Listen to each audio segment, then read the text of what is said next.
Hello and welcome to another Home Mastering HQ live stream. I can see Bob and Bart are there in the chat. Welcome, gentlemen. I will post a link into the comments now if you guys would like to join me, and please drop a message in and let me know that you can hear me after the confusion last month. Link to join the stream. There we go. I'm assuming you can, because David, who's already here with me, can see and hear me, and you should be getting the same audio and video to him. In fact, maybe I'll just open Good evening, everyone. Oh, Bob says loud and clear. That's good. Excellent. So we have Bob here. We have a song of Bob's to listen to the master and give a quick critique of, and also hopefully Pascal will be joining us shortly. I have his song as well. Bob, I can see you've jumped into the stream, so I'll just add you in. There we go. Excellent. That seems to be working. Thank you. Good evening. Good evening. Thanks for being here. So what we'll do in that case is I'll do the two questions that Bob had, that David had first, and then we'll move on to the critiques. So let me just open this up here. So the first one was hopefully relatively straightforward from David, which was, close the window. When you send a master to a client for review, what loudness level will it be? Do you normalize the loudness, for example, or send the version that would be uploaded to streaming platforms, assuming it's for streaming? So basically, I send the master at the loudness that I've chosen for it, David.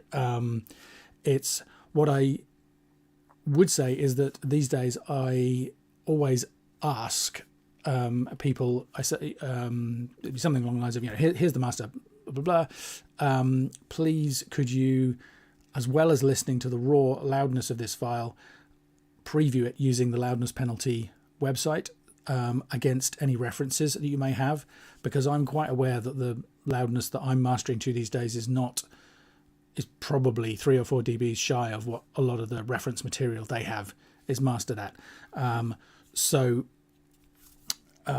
The only exception to that is if I have some kind of sense from a communication with the client, maybe that's not going to be something that they're comfortable with or that they feel able to do. I mean, I feel like the site is simple enough that almost anybody could use it, but some people kind of come to you with that kind of insecurity, I think, and you kind of suggest something and they're kind of a bit taken aback by it. So in that case, if I had any concern, I mean, I have to say, it's not a huge issue for me. It's very rare that I get people requesting extra loudness, partly because I think the guidelines that I suggest in the course and in general are loud enough to be competitive, but also because I can see Andrew has joined us in the stream. We might as well bring him in as well. Good evening, sir. Thank you. And yeah, I think I've found that works well. Lots of people are already aware of loudness penalty, or they're aware of streaming loudness and normalization, so it's not really a big issue. And I mean, the funny thing is, what I've found over the years, I've been banging on about loudness and all the rest of it since, 2010 in public, having a blog and a website, or 2008 actually. No matter how much information I give, no matter how much I say, no matter how many ways I try and make it kind of accessible and understandable to people, the thing that has been really effective is the plugins. It's giving people the tools to hear the effect of this for themselves. It's all very well to hear somebody like me, kind of rabbiting on about all of this stuff, but when people actually upload their stuff to YouTube and they suddenly, it's been turned down and they can hear the compression and the limiting and they're not happy with it, that's the most powerful message. So giving them things like loudness penalty or perception AB or Dynameter, whatever that might be, it's part of my enthusiasm for doing the plugins, really, is that that just seems to be much more effective and impactful for them. So yeah, that's my process. I might supply somebody with two loudness match masters if I feel like, if I talk to them about loudness penalty and they seem resistant, or they say, oh, I've tried that and I don't understand it, or I don't like it, or, so maybe as a second step, or if there's a question about loudness that comes back, and I feel that loudness penalty may not be the best way for them to get that, then I'd never actually thought of offering that. That's a really good solution to them actually hearing the raw as it's been mastered, but also this is what it's likely to sound like by comparison. Yeah, absolutely. But because they can open a reference track in another tab. Yeah. If they're running their iTunes or other service on their same machine that they're listening to what's been sent, there's likely to be a volume discrepancy, isn't there? But having the opportunity to listen on the loudness penalty is... Loudness penalty will always give you an even playing field, if you like, in the sense that if they've got the volume control of the browser turned down or something else weird in the gain structure. I mean, in my experience, if you tell people to, well, it's just a simpler explanation, to be honest. If it's kind of, you say, oh, you get your reference track on Spotify, make sure you've got the volume slider up till full, make sure in the preferences you haven't disabled. It just takes that much longer to explain than just saying try both of them on the website. I mean, it's one of the reasons that we did it. It was where the name kind of came from, really, was the idea. Somebody said to me, well, it was Chris Graham, who's, I don't know, his name is mentioned at the bottom of the website because the whole idea from it came out of a conversation that he and I had. And he said, I just wish there was somewhere where I could send people to say, look, this is what's going to happen. And I said, well, I could do that. And so we did. And the story was a little bit longer than that in practice. But and it's interesting because the one downside, I would say, I've said before, we chose the name to be provocative and controversial. I know there are some engineers out there who would use the site, but they don't want to send their clients to a website that has the name penalty in the name. Oddly enough, they tend to be mastering engineers who master things super loud. So, make what you will of that. But with hindsight, potentially we could have gone for the name Loudness Preview. And a few times I've tried to persuade Ian at Meterplugs to make a clone of the site, basically a different front end that is called Loudness Preview instead of Loudness Penalty. But he argues, I think with some justification, that, we have excellent brand awareness at this point. And, there's a risk that we would confuse the search engines and people who are already using the site, so, that's one of those things that I still think Loudness Penalty is more fun. Anyway, so that's my approach. So good. And then the second question is less straightforward, I think, to answer. Do you have any helpful tips on hearing training to push me beyond hearing the obvious changes? I've worked on making various changes in, say, EQ or compression of limiting, and then obvious changes, in EQ and compression limiting, and then scaling them back to improve my understanding. But I feel my hearing still doesn't catch the nuances of changes I sometimes see in mastering videos. For example, detecting slight resonances in a mix that probably most people won't hear. I'm painfully aware that if I can't hear it, I can't or won't do anything about it. Which I get that. I think one thing to say is if you can't hear it, possibly it's not important. Obviously,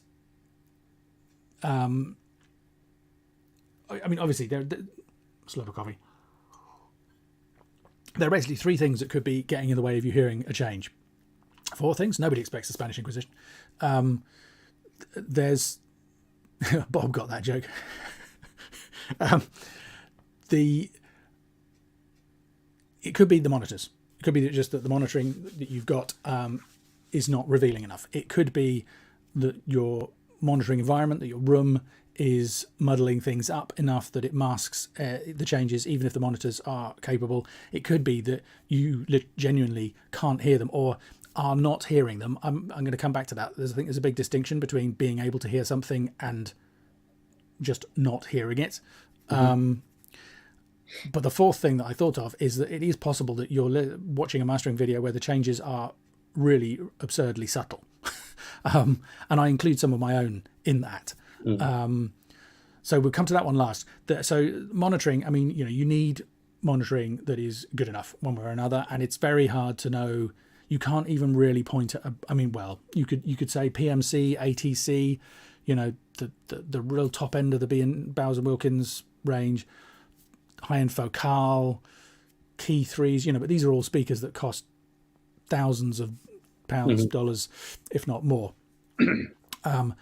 Having said that, there are much more affordable speakers that will also give you really reliable results. And I've said before on these streams that modern speakers are leaps and bounds ahead of what was available when I started mastering. The contrast between the highest grade and the kind of the prosumer level is much less than it was. So, so there's the speakers, and then there's the acoustic treatment or the room. So it's all down to speaker placement, getting the treatment as good as you can, possibly using something like SonarWorks. I'm kind of gonna have to assume that you've got those about right. I think I've got the room. It's not 100%, but it's not a disaster. It's got bass trapping. It's got some getting rid of the nasty resonances on the claps. The monitors are okay. I'm pretty sure you would probably find them fine. I do hear quite a bit that's going on in the videos. It's just some of those. It's how to take the level of hearing beyond what it is, if you like. That's kind of the question. Is it literally experience? I mean, it's interesting. Now I've been doing some work with compression with drums just for myself. When I listen to music, now I'm hearing the drums differently. If I hear the smack, I'm like, yeah, they overcooked it, right? Or it's treated quite heavily. So it may be that I'm hearing maybe 50-60% of what goes on in the videos, and then the nuancy stuff is difficult. And it may just be experience. It may just be I need to do more of it. I don't know. But are there any tips? Had you drag me along the road with you somehow? Because the home environment, which is what we're about, I guess, because of the title, we're all kind of isolated to a degree, yeah, in that situation. Yeah, I mean, I think I was thinking about how to answer this question, and I was reminded of, I was always quite grateful in an attended session if there was a tiny little click that I could remove. Not because it's particularly important in the grand scheme of things, but it's a great way to get the confidence of the client. Because if I'm sitting there, I go, oh, I'll just take that click out. And they go, what click? Because they've listened to it a million times and they never heard it. And then you play it to them and you go, there. And they go, oh, yeah.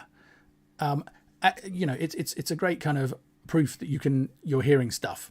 So it's a great confidence builder.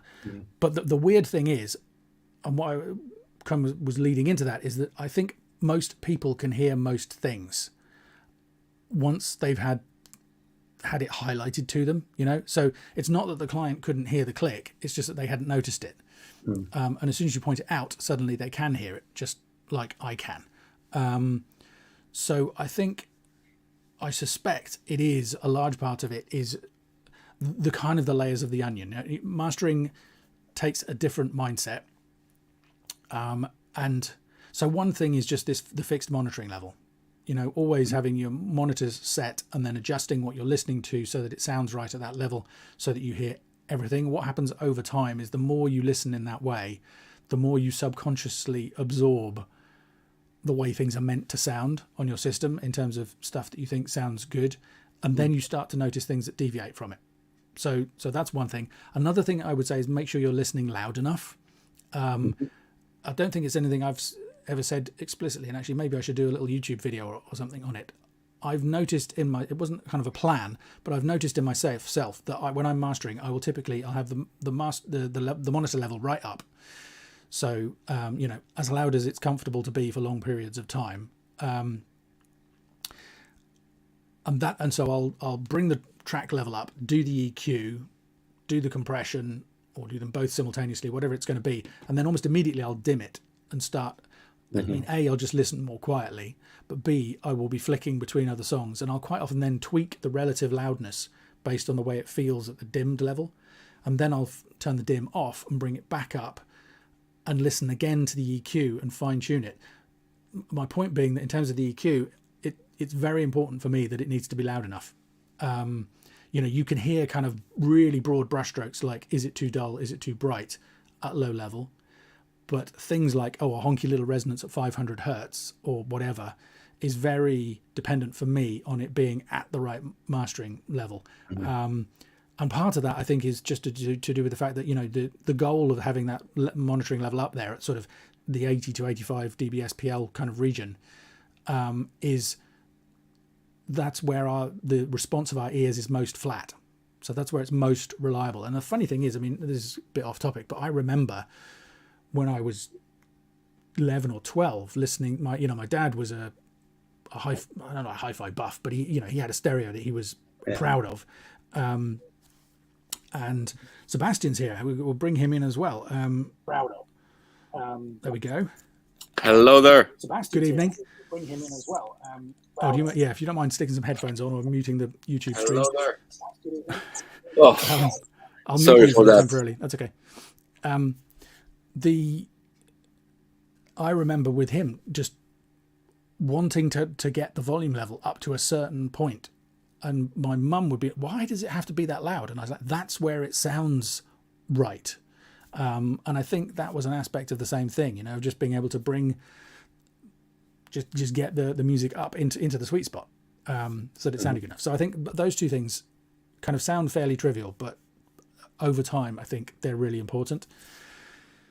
Then I would say there's a fifth possibility, which is that the mastering engineer you're listening to, possibly me, is actually talking about differences that are so subtle that they're probably not worth worrying about. There have been lots of times when a cut of half a dB or a dB on the honky snare or whatever has made a night and day difference for me. And then there are other times when it seems terribly important when you're doing it, and then afterwards you kind of listen to it and go, really? So don't feel kind of bad or discouraged if you can't hear something that I or anybody else is talking about in a particular instance. If you get kind of maybe 5 or 6 different examples where you can't hear anything, then maybe is a point to think, well, maybe something's not quite right with the monitoring or wherever. But I think the chances are it's more a case that you haven't noticed it. One thing you can do is even if you have to, I appreciate it's difficult if you don't have the source audio, but even if you just rip a little bit of audio from the video that I'm talking about and try emulating the change that I'm making yourself, so that you've got control of the bypass. And so that, for example, so my next thing was going to be to just kind of take it in stages. So in the home mastering EQ videos, I suggest people just experiment with boosting and cutting at certain frequencies to see how it sounds. With the more subtle stuff, kind of get something you can definitely hear. Like, okay, I can hear plus or minus 3 dBs at this frequency. And I can hear the changes in Q that, at that. So can I hear it with plus or minus 2? Can I hear it with plus or minus 1? That's kind of where I've been trying to go, really. That kind of idea, yeah. Now, there are some ear training resources sites. I can't remember whether I've linked to them on the resource page. Let me just quickly take a look. Oh, mind you, I wouldn't know which week it was. I don't know whether anybody else here can. There's definitely, or maybe they're in the home mastering EQ videos. I can't remember the names of them. I won't waste time on it now, but there are a couple of resources. If you ping me an email to remind me, I'll take a look and try and find if they're still going. There was an application you could download that fires off questions at you. Yeah, and there are a couple of websites now where you can, where it gives you, it does something similar. But the advantage of that is you don't know in advance what the boost or the cut is. So that can be an interesting exercise just to. I find they tend to be quite big changes on those sites with really subtle stuff. Another thing to do is try doing it after compression first, because obviously I always EQ, or almost always EQ prior to compression, but the compression will then work against the EQ change to a degree, so it makes it less noticeable. So you will find, I think, if you have something that's already tonally balanced and then you put in something to upset it. And then the other thing is maybe not think about EQ, just think about musical elements. Like, I mean, I mentioned the thing of the snare before. Quite often, initially, I'm working on sonics. I'm going, okay, bass, treble, mid, high frequencies, all the rest of it. And then it gets to a certain point and it's more about energy and feel and give and take and ebb and flow and that kind of, less tangible, kind of more nebulous terms. And quite often the really subtle stuff is just where I'm feeling, so a snare that's got a bit too much 200 in it might sound a bit lumpy, or just kind of not have the space and the air in it, or the a bit lumpen. There's a good word. I used that years ago and my mates were like, what the hell is that for a word? Just, kind of a bit lacking in energy. It can drag things down if there's too much in that particular frequency range, for example.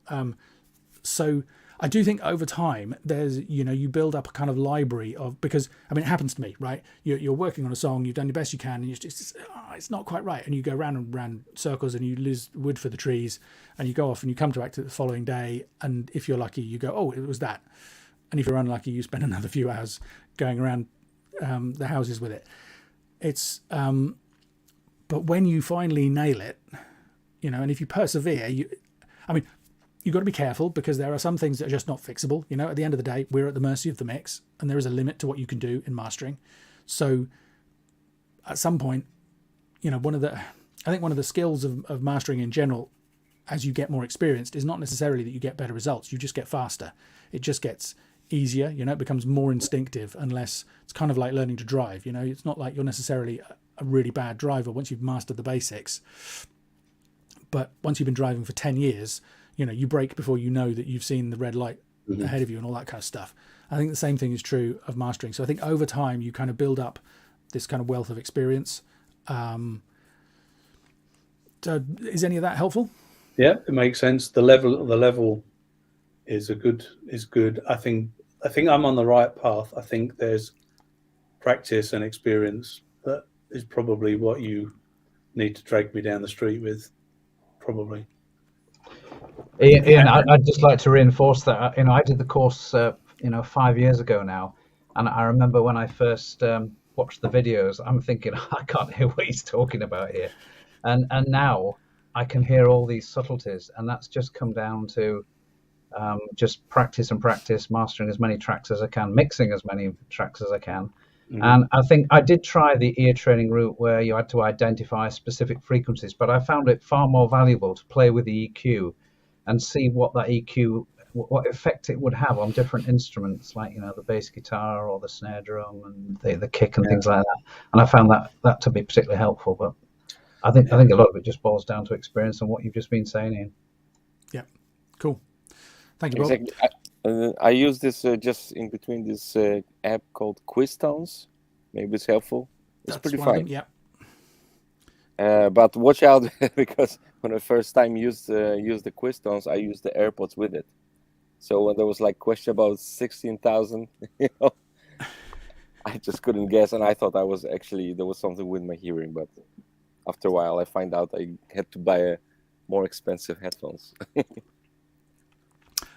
All good points. Yeah. So yeah, I think just one of my favorite expressions, my kids will tell you this, is taken from the Hitchhiker's Guide to the Galaxy, which I always misquote it. Keep banging the rocks together. There's a joke very early on where somebody says, and he's talking to all sentient life forms out there, and for the rest of you guys, the secret is to bang the rocks together, guys, which is a joke about the beginning of 2001: A Space Odyssey with the apes smashing bones. But anyway, that's far off topic. But yeah, just kind of keep going, I think. Yeah. No, there's some great stuff, and thanks for the feedback from the other guys as well. That's very helpful. Yeah, absolutely. Okay, so let's jump into Pascal. Is not here yet that I can see.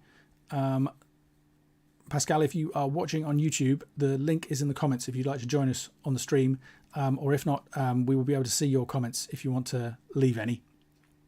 Please say hello if you're there, and if not and you're watching the replay, that's all good too. But we can start first with the track that David sent in for a quick critique. So let me share my screen, and hopefully you should now be able to see Wavelab. Although Wavelab's not what I'm going to use first, because I've got the first song in the browser. So let me just play you a tiny little bit, make sure the audio is getting through to you guys. So you're calling me to hold on.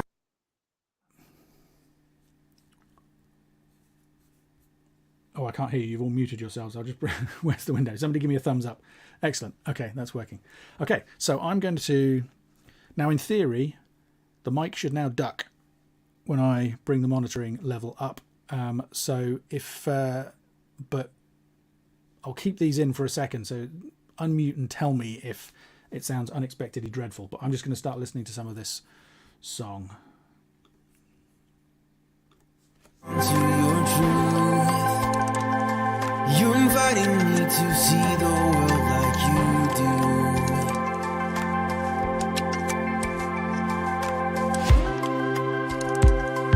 My safety nets are crumbling, with my comfort and security, yeah. But you're beckoning me to step out on the water. Soon by your word and your spirit, I will follow where you lead. I will trust you in the days to come.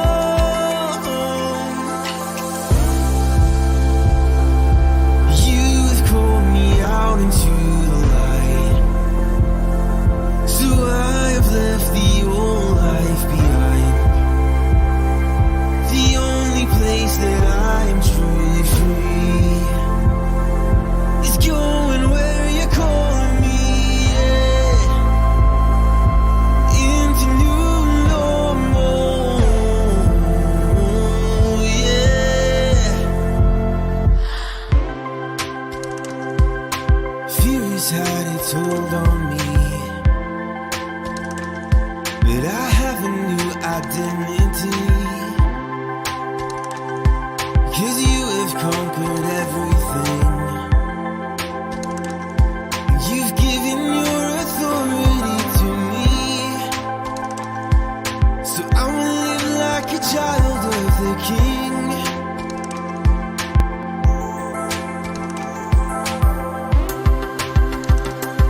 So I will run full speed ahead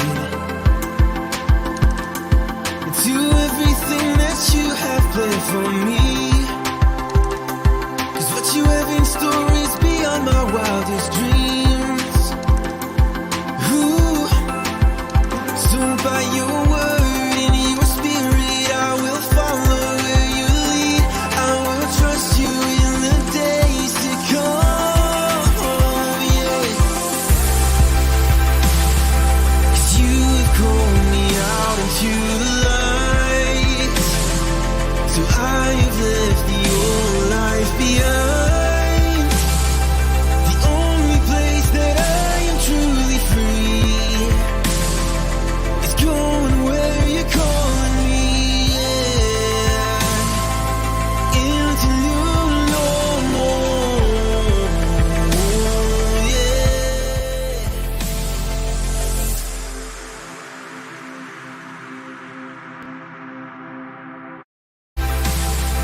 'Cause you have called me out into the light, so I have left the old life behind.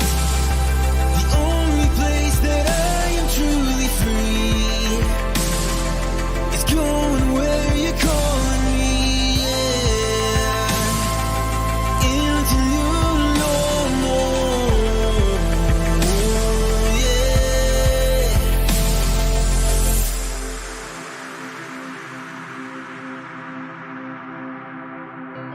So I will rest in your presence for all of my days, 'cause there is nothing I need, Lord, that you cannot give me. You're my shepherd and comfort, and you restore in my soul, and all of my worries are fading away now, 'cause you are calling me forward.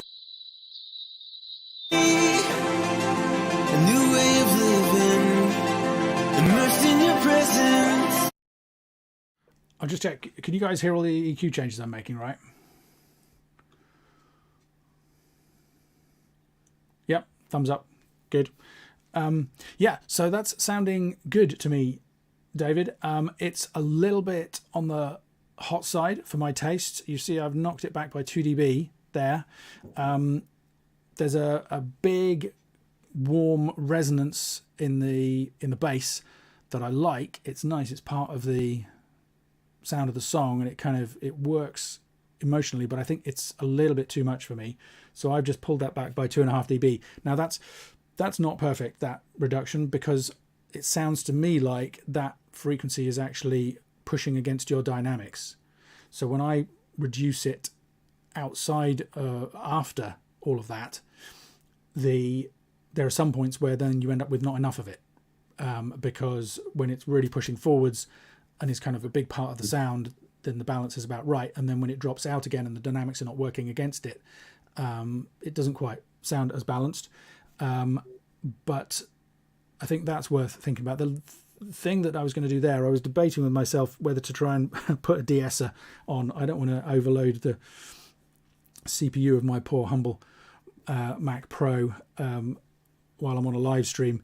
The S's are a bit spiky for me, which is, I mean, it's interesting because it's not often something that bothers me, but let me just play a bit more.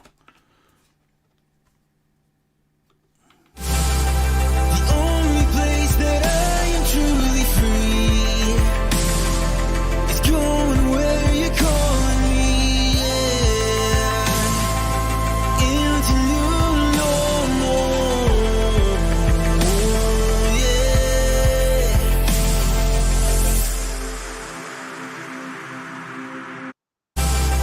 The only place that I am truly free is going where you're calling me, yeah. Into new normal, yeah.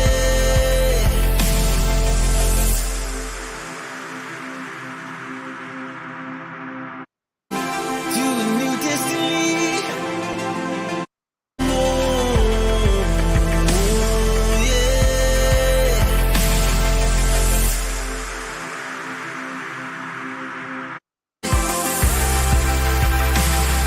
'Cause you have called me out into the light, so I have left the old life behind.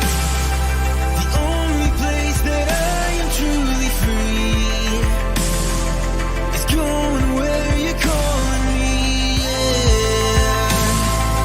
Into new normal, yeah.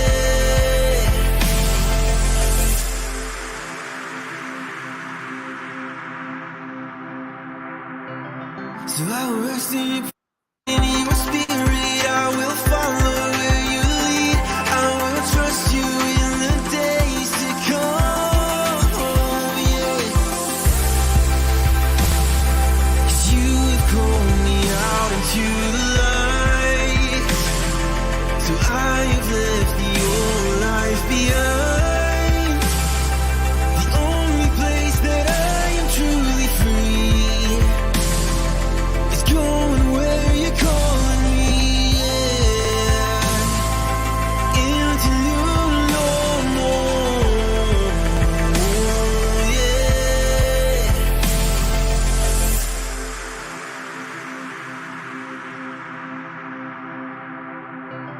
So I will rest in. So the other, yeah, I'm not completely happy with this cut here. It's kind of, that helps, but I think a de-esser would be better. I'm not a big fan of de-essers in mastering. It's too much of a blunt instrument. I think it'd be much better. I mean, actually, I'll just quickly ask you: did you mix this as well, or is this a client thing or a friend, or what's the situation with the song? So the production was, I didn't write it, I didn't do the music, but I did do the engineering and the editing on the vocal. So I do have the vocal, so I could do some de-essing on it, Okay, so and then put it back into the mix.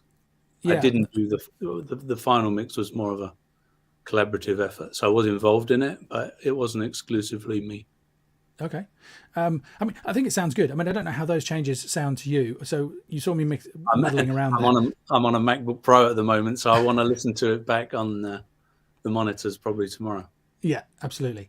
Okay. So what I did, the Fab Filter here has an auto gain compensation for the EQ, but that doesn't work if you bypass the whole plugin. You saw me go around that doing the wrong thing, because then the level leapt up by 2 dB. So in the end, I was grabbing all of the nodes in the EQ and just turning them on and off to give a roughly loudness matched comparison. And to me, I mean, see how you feel about it when you get it on the monitors, but this boost here was really for the clarity of the vocal. And I think maybe what has led you, or you and the other mixers, slightly astray is there's a lot of brightness in that vocal there. I think if you tried boosting this as well, the vocal overall would end up sounding a bit bright and a bit hard. But with a little bit of de-essing or a cut along these lines, I think you can stand to have more presence in the vocal, which will just help bring it out from the backing, because the backing's quite busy. And I think overall that will sound more balanced. And as I say, with this reduction here as well happening before the dynamics. Yeah. And then the other thing is the overall loudness. It's not like I think it's particularly suffering from the loudness. You know, I mean, 2 dB is, you know, that, so it's, where's my LUFS meter? What's the, yeah, so that's, and that was prior. So it's -10 LUFS listening to the loud bits with my changes. So that would put it up to -8, you know, which is only a dB or so probably beyond what I would suggest. So that's very, very much, you know, it's a thorny issue, I know, and it's kind of a taste thing, but for me, it's just going to be turned down another dB or two. So kind of looping back to the question from earlier, my suggestion would be, if you're interested in playing with these changes, see how it sounds if you do that kind of presence lift on the vocal, which is 2.5 dB at 1.7K with a fairly broad Q. That's a 0.9 Q there, and this cut is -2.5 dB at 67 hertz with a fair narrow-ish Q of 2.3. Okay. Do those prior to the dynamics, and then try two versions where you keep one with the current level, and then you do another one where you back off by a couple of dB, and then put one of them in one tab of a browser in loudness penalty and the other one in another. I mean, you could also just measure the integrated loudness and match them, right? But especially if you're trying to persuade anybody else who's on the production team, my guess is with those two listening in loudness penalty, you will be unlikely to hear much of a difference.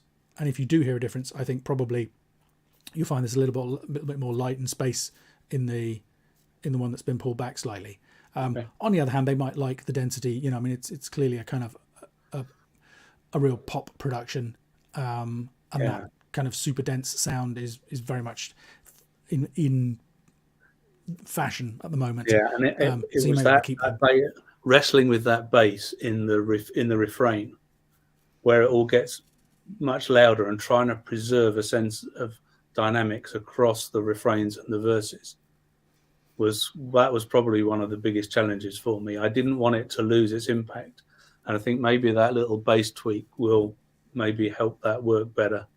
But it was a challenge to try and preserve the bass, preserve the dynamics, but also, you know, the impact as well. Yeah, absolutely. I mean, you might find, I think the bass is fairly balanced. You might find once you've taken that back a little bit, there's actually room to bring the whole bass up slightly, which might be nice. You might get, I mean, the other thing to consider is automating that EQ. So maybe it doesn't sound right. I mean, I was assuming that it was the dynamics, because I'm basically saying the same thing, right? Which is at some points it sounds right, and then sometimes it sounds a bit lacking. But that's exactly where I was. It's okay, and then in the beginning of that chorus piece where that bottom end comes in, then I don't want to lose that, but it kind of sounds too much balanced with the rest. So yeah, maybe an automation is a good thing to try. Or maybe dynamic EQ, is that a solution? That could be another possibility. I mean, I tend to prefer automation rather than dynamic EQ, but yeah, that could be another option, so that it just does this cut when that bass line really kind of sticks out, and the rest of the time it just holds it back. Yeah. Yep. And if you've got FabFilter, that's really nice and easy to do now. You just grab hold of this thing here. And I haven't, but I can do some dynamic EQ, or at least I can try it. yeah, well, there's Tokyo Dawn. Yeah, I've got the those. Nova EQ, for example, that has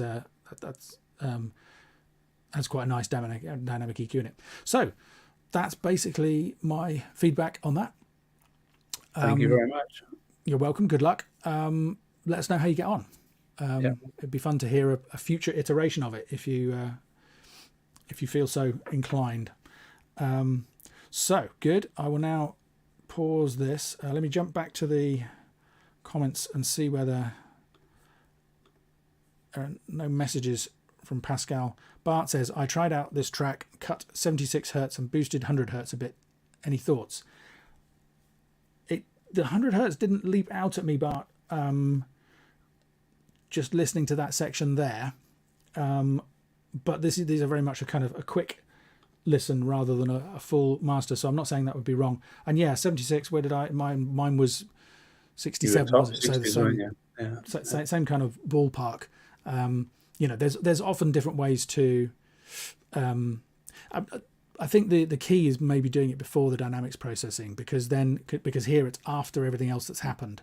So as I mentioned again earlier on, David, the changes that are made after the compression tend to be much more dramatic. So you might find actually you need to do a bigger cut than that. It's probably worth mentioning to get depending on what kind of dynamics you've got on the bass and whether you've got any overall bus compression or anything happening. So don't take that 2.5 dB as gospel. Take it as a starting point and see where you go from there. Can I ask something? A small comment about this master, Sure. because lately when I master different things, I have this couple of pit stops. When I can check my mixes, and two of them are just hardcore PA systems. I mean, a small PA. And because of checking the masters on PA, when I hear this, I would probably tend to cut much more bass than I would do without listening through PAs, because somehow I guess a lot of PAs and sound systems, they have really this bass boost. But I'm just curious, what is your opinion about that?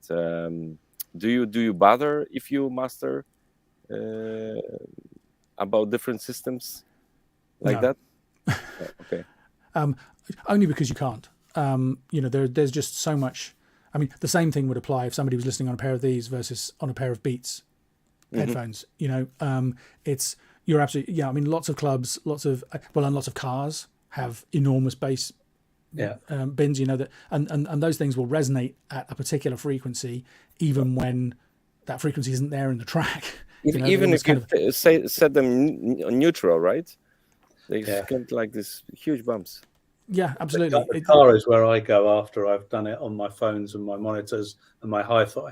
It's the car next, because I know it's got these subs in it, and if it's going mad in the car, then I'm not sure whether it's the car or the track, to be honest.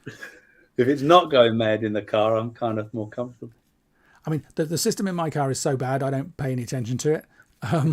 But I do pay attention to if I hear something that I think sounds wrong on AirPods, the ones with the seal AirPods Pro. They sound pretty good. I mean, these used to sound all right, given that they had no top and no bass. I mean, I think the trouble is, one of my favorite expressions is that a man with a watch can tell you what the time is, but a man with two is never sure. By the way, Pascal, I can see that you are joining into the stream. So as soon as you get your camera and your mic working, I'll add you in, because we're about to start listening to your song. Oh, there you are. I can see you, but you're on your side. I'll leave you to sort that out for a second. Ian, just a quick question. Yeah. In terms of listening back through different headphone systems and so on, would you recommend things like Mix Checker from Audified, those sorts of tools which simulate different environments and different settings? It's not necessarily a complete answer, but a way to quickly check things out. I wouldn't, only because just bear with me a second. I'm going to mess with the settings here slightly. That's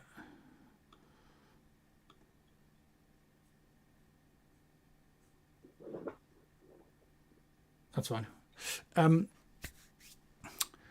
For the same reason, right? Because the, you know, it's a bit of a joke that expression that a man with a watch can know what the times, a man with two is never sure. But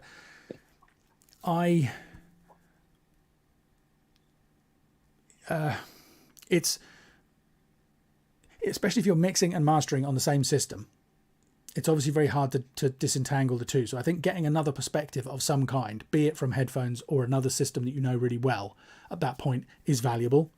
And so for example, I will listen on AirPods, because that's where I listen to a ton of music just out of interest, and I know it really well, and I kind of know the strengths and weaknesses of the system. But if I were to listen on a smart speaker or a mobile phone speaker or wherever, where I don't do a ton of listening, it's really hard to disentangle the qualities of that speaker from. It's only really useful if you know this thing intimately. So if you, let's say you had a particular, you know, kind of EQ preset on a smart speaker that you normally listen to everything with because you just like the way that it makes things sound. In that case, I would listen with that preset, because you want to be listening. It's like, funnily enough, I sent out an email to everybody just recently with kind of the same question, which is because one of my clients said, "Oh, I've just been talking to my engineer and he's saying I'm listening wrong. Because I get your masters and I listen to them really loud."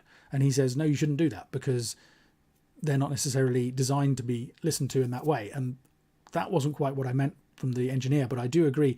The idea is you should listen to them exactly as you listen to everything else, you know, because in the same way that having a fixed monitoring level and always listening in that way and having it loud enough, you learn over time. The same thing is true. If we listen in the car all the time, or if we listen on earbuds all the time or wherever, we subconsciously learn how things sound, and that's when it's valuable. So if you, let's say for the sake of argument, you did a master and then you listened to it on a pair of these and thought, "Oh, it sounds a bit thin and crispy in a way that I wasn't expecting," that's probably a reliable thing that you want to come back into the mastering studio and listen again and go, does it really sound that way or not? Whereas if you just played it on some random mobile phone speaker or Bluetooth speaker, you wouldn't know what that, you know, maybe that's just the way they sound, or maybe it isn't. Or do you see what I mean? It's not, I don't think, useful feedback. And I feel the same way with kind of simulations of multiple. I mean, I guess you could say if it sounds all right with any of the presets on one of those things, then you're probably onto a winner. You know, kind of by the law of averages. But I much prefer to have my one set of critical listening and then maybe one or two, you know, trusted reference playback systems, if you like. And that could be the car, if you listen to a lot of stuff in the car, or it could be earbuds or whatever.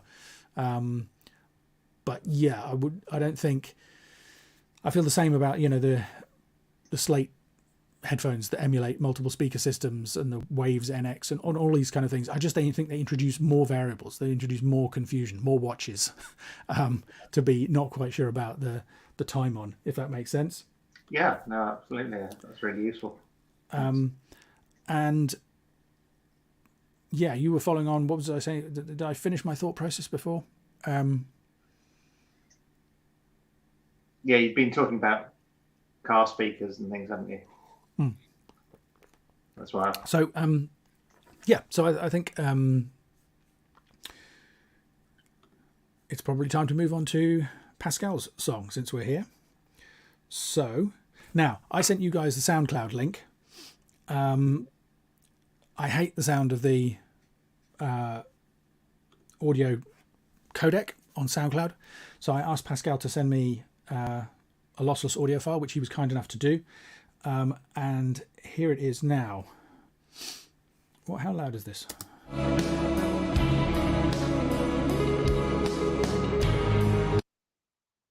For you guys, I can't see you at the moment. Sounds Somebody good. speak to me. Was that too quiet? Should I turn it up a bit? A little bit. A little bit. Yeah. Not as loud as the last track. Yeah, that's what I was thinking. Okay, volume. Let's try this.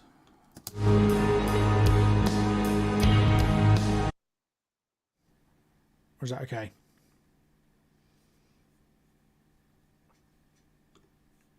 I'm looking. Give me an up or a down. Yeah, it's good. That's okay. Okay. So let's play a bit. I don't know how many of you guys have had a chance to listen to this already, but here we go.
So listening through to the thing, Pascal, this was the bit where my ears pricked up. And this was why I asked you to send me the source, because at this point I felt like I could hear some fairly heavy pumping from the drums. I'll just play you, I'll kind of give you a...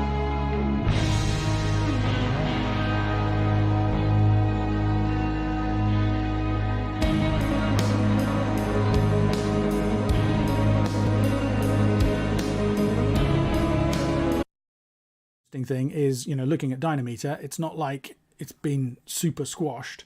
I mean, the loudness was high, so the loudness of that, so I've turned it down by, that's minus 18, but I've turned it down here by 7, so that would have been minus 11 LUFS, which is kind of my recommendation. So then I wondered maybe that's what was happening on the mix bus, and that was why I was curious to hear the source. So now let's take a listen to the mix.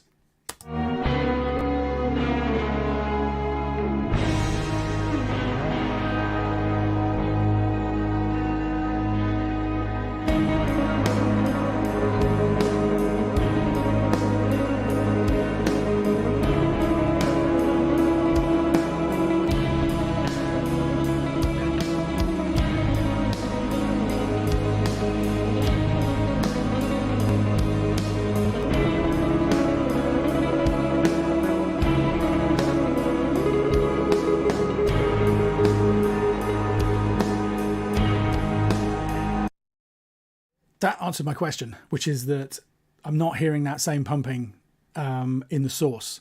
So I do think, you know, and I've measured these two. So the reason I turned this one down by 7 is that the master is 7 dBs louder than the mix.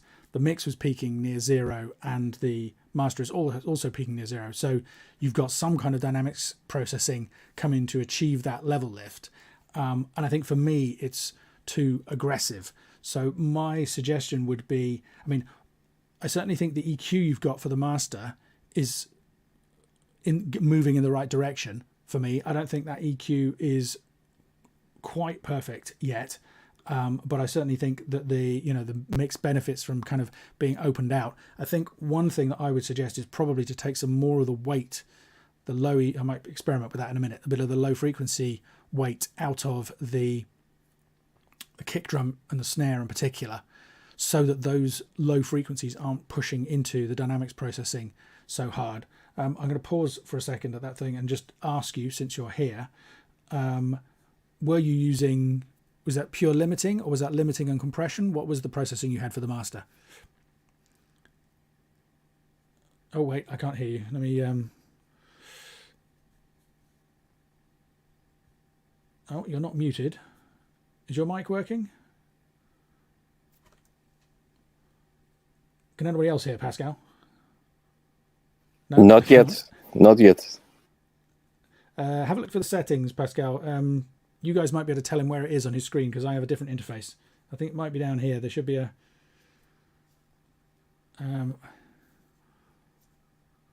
It should be down at the bottom of the screen, Ian. Yeah. Just give them a second to sort out.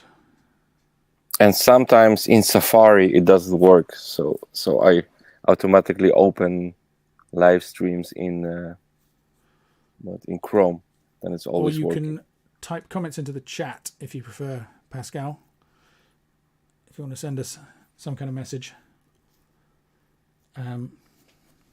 Looks like he's now on mute, doesn't it? Oh, you're right. Yeah, I got Oh, I can't unmute it because their mic isn't connected. It's just.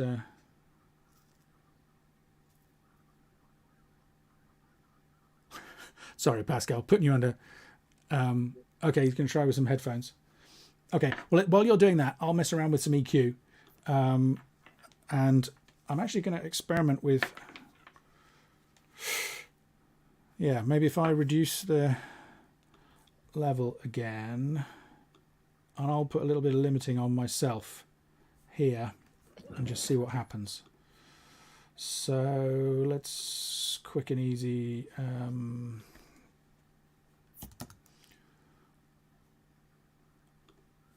Try that.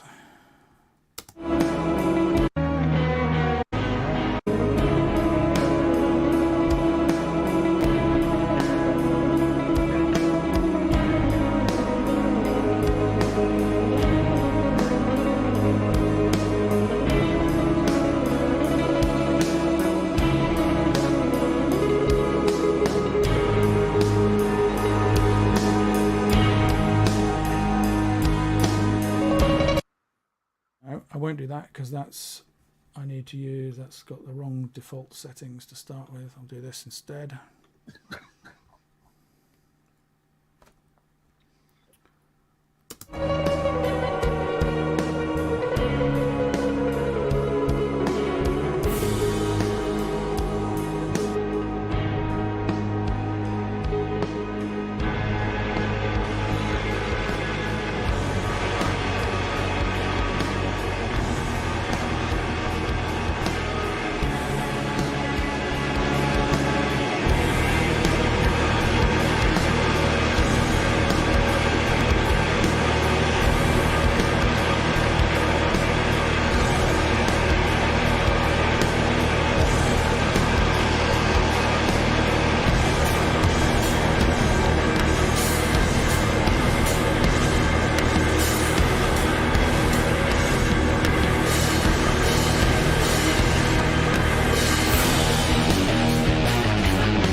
Like we might have some audio from Pascal. Is it working now? Yes, Louis? excellent. Okay, cool. Good. In which case, I'm going to ask you to mute yourself briefly while I carry on working on the audio, and then I'll come back and we'll talk about it. If that's okay. I'm just going to listen for the when those heavy drums came in.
Loads of interesting stuff about this. I could do a whole. There's not going to be time to go into it all. At this point, I would be automating that up because even though the sound gets denser and more crushed, I'm losing some energy at that point. So I would want to bring in some automation to just bring that up until we get to the heavy riffing section at the end. What's interesting is that, so I think maybe you could hear when I was flicking between the two there, with the settings that I've got, I don't have any heavy compression limiting. There's kind of 2 or 3 dBs of limiting and a little bit of soft clipping happening. And the multiband is not really doing a great deal. If you look at the meters over here, I've just got my usual 3 bands active. So that tells me there is some pumping inherent in possibly the mix bus, the drum bus, or the stereo bus of the track as well. Interestingly, I'm not hearing the same kind of heavy low frequency EQ. I was just going to listen into that.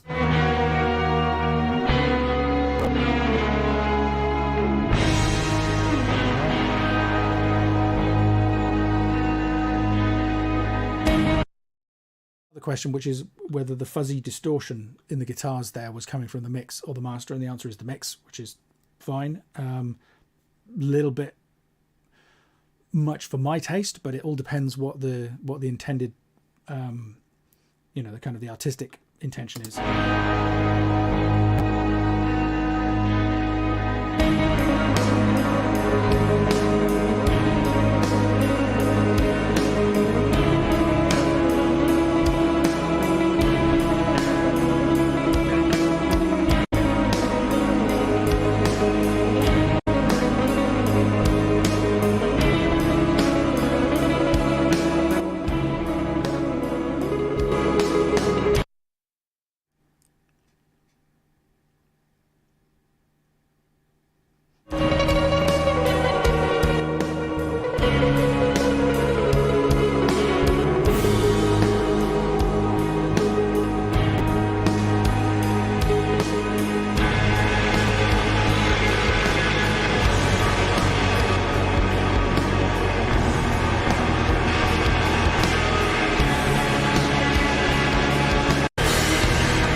So there's a load more low mids in there, and I think that may be where that pumping is coming from. It's interesting, I hadn't picked up on that until that final section, unless maybe you had some automation in your master. Let me just see what happens if I bring a bit of that flavor in.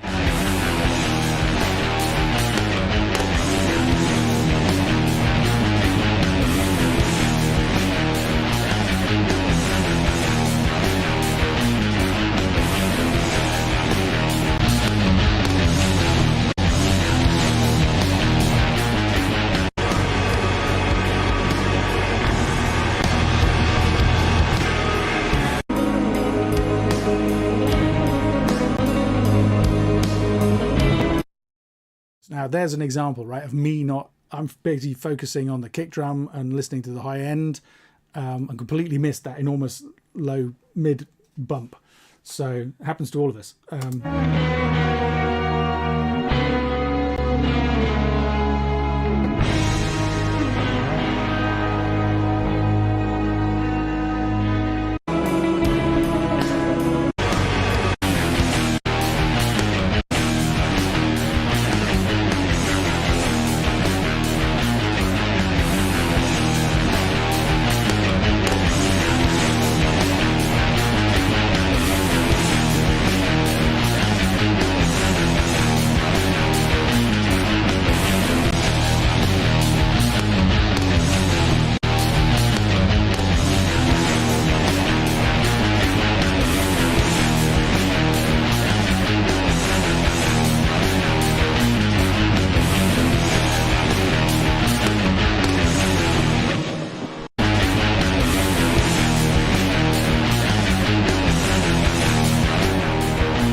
I'll stop messing around.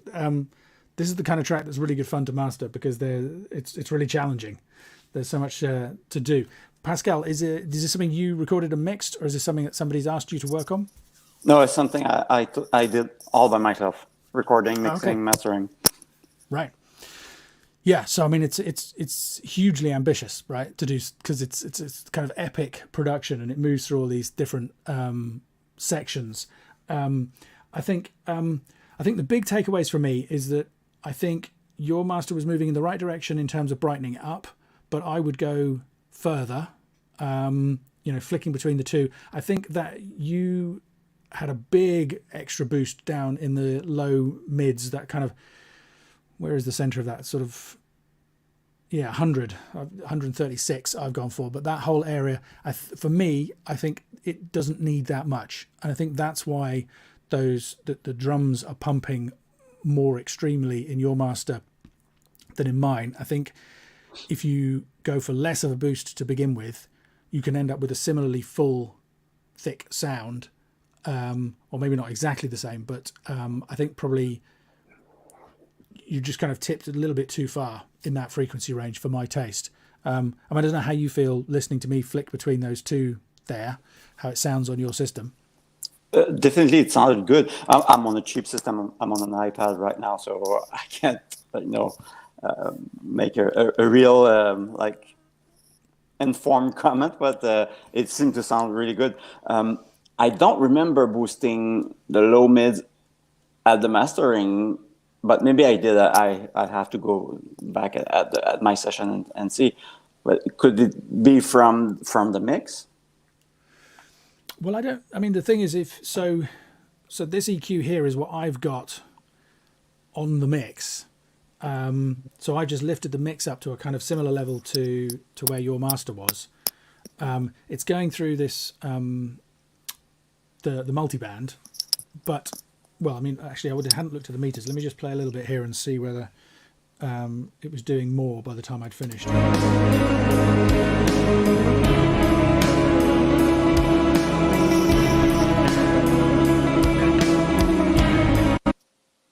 In that section, at least, it's holding back the mids quite a bit.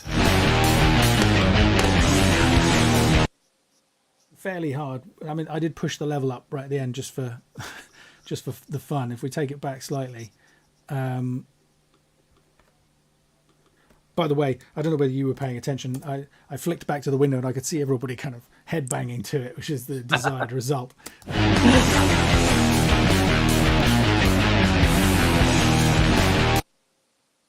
I don't think it was in the mix. It might have been if you had some other kind of processor.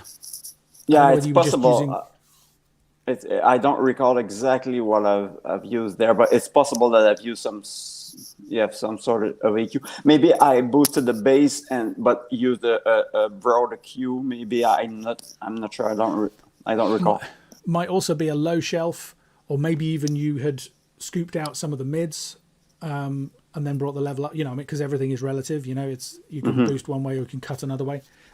Anyway, I think the overall, this is by no means, I would say, a finished EQ. If I think I'd easily spend another half hour mastering this song if I was working on it. But I think that's the main thing that I would say is, and I imagine you were using. Do you remember what dynamics you were using? Was it compression and limiting, or just limiting? Both. There was a little bit of multiband compression, but it was not heavy compression, and then a limiter at the end. Right. I suspect that all that low frequency energy was just hitting the limiter a bit hard, which is, like I say, when I first heard it, I thought, okay, that's pumping fairly hard, but it could still have been a creative decision. So it's not like I'm saying it's wrong. Just for me, my whole thing in the mastering is to be as invisible as possible. And that was kind of giving quite a noticeable change in the master. So I think I would be inclined. One thing that I've got is a mixture of soft clipping and limiting. I don't know how well you can see over there, but this indicator here, there's a little bar graph that goes backwards and forwards there that shows the limiter. And then the soft clip will just flicker.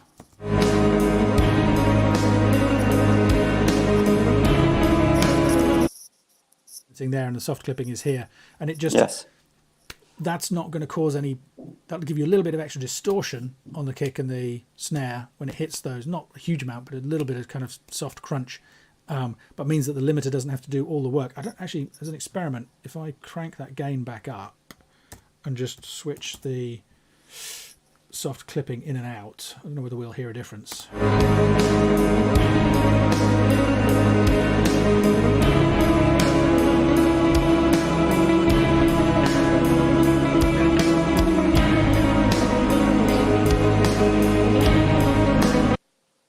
Got my earbuds in now, so it's subtle. I'm not hearing a dramatic change, but yeah, I think that kind of is about as much as I can say in the time that we have now. But the other thing is, I would be interested in doing a bit of automation in that kind of the drone kind of section there before the final heavy riff section, just to, like I say, keep that intensity up. Probably only a dB or two prior to the dynamics processing. If I remember correctly, I added 1 dB of gain at the beginning of this section and another extra dB at the end in the riffing section, the last section. I think I went 1 dB and then 1 dB up again. Okay, so that makes sense, because that's why I got tempted to push the level up for the riffing at the end when I was comparing with your original master, and then ended up with the rest of it being a little bit on the loud side. So yeah. I think overall on the right track. Be careful of the low frequencies. And yeah, as I said, I don't know whether you were able to listen in when I was chatting to Bob, but to David, if you want to try these things out and kind of come up with an alternative master, by all means. I mean, this applies to anybody watching. You know, there's a section in the forum on the Kajabi site saying members collaborate. It's the ideal place to drop in a link of maybe an updated master after you've had one of these critiques, or even if there's just something you're working on, you're struggling with. You'll find members like Bob are particularly generous with their time and experience, even if I'm busy mastering stuff and can't always contribute really straight away. So yeah, there's lots of opportunities to get feedback on our mixers and masters as part of the hub. So anybody got any final questions? Can I sorry. No, go ahead, Pascal. I was just wondering, I guess it would have been also much easier if I was a little bit quieter on the mix, because as you said, the mix was pretty close to 0 dB at some point. So I guess I should have worked like at a lower level at the mix. It would have made it easier for the mastering. Only if you had a limiter or something in place to control those peaks. Because one of the first things that I did in the master was you can see there, the 7 dB gain difference between the mix and the master, I've ended up adding that back in. So at that point, the peaks would be going higher. So if you had something on the mix bus, a dynamics processor in order to control the peaks, then the high level of the mix then might be, you get some compression and limiting at that stage prior to the master. So in that case, it might be worth easing off. But if you didn't have any kind of dynamics processing over the whole mix, then it's not a problem for the peaks themselves to be high. Okay. Because all of the processing in the DAW is 32-bit floating point, and the floating point means it's okay to go above 0, providing you control them at the end of the peaks at the end of the chain. The only exception to that would be if you were using some kind of analog emulation of something that had saturation or clipping in it, in which case pushing those peaks up would trigger some kind of gain reduction there. So no, the mix levels, from what I can see, are fine. Okay. Did you have some kind of dynamics processing on the drum bus? On the drum bus, yes, there was compression in there. No limiting for sure, but right. There was compression on the drum bus, yes. Okay. Sounds to me like maybe it was a little bit of it sounded like I was losing some of the transients a little bit. So maybe try a slightly longer attack time on that compressor. for the drum bus, just to help, because again, you can catch those transients with a limiter later on in the mastering stage. But I mean, you know, that's very much in the bounds of creative taste, you know, so it may be that you're quite happy with that. I think it was, having heard the fairly heavy pumping in the master, I was listening out for that more in the mix. But that might be something worth experimenting with. I didn't see, was there another question from someone? Just one thing, did you try the parallel compression on drums? Was there parallel compression on this one? I don't think there was, but because sometimes I tend to, you know, to bring drums to the level, because it's very, you know, the peaks are pretty high, and to bring some parallel compression could, you know, just put the drums maybe better in the level with the rest of the mix, and then you wouldn't have to be so you know, hard on the peaks itself. It's the idea. Yeah. So that my question was going to be similar. You came with the solution, Sebastian. My question was, I mean, I'm on a MacBook Pro, so there's no audio awesomeness here, but those drums seem to be almost in a different environment to the instruments. So I think that suggestion of being able to glue the drums back with the music might be helpful then. That's probably a mix question rather than a mastering question. That might help in the mastering as well. I don't know. Bob's nodding. I'm just going to take another quick listen. Just bear with me. Pascal, if you don't mind muting your mic temporarily.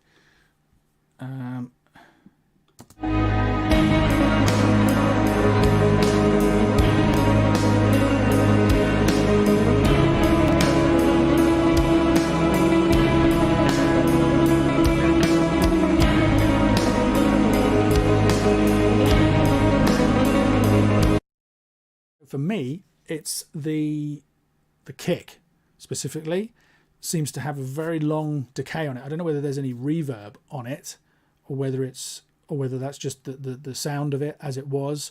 So the snare is quite tight and present and in your face, and then the kick seems almost more recessed. So that is a mix thing. Was that deliberate, Pascal, or can you?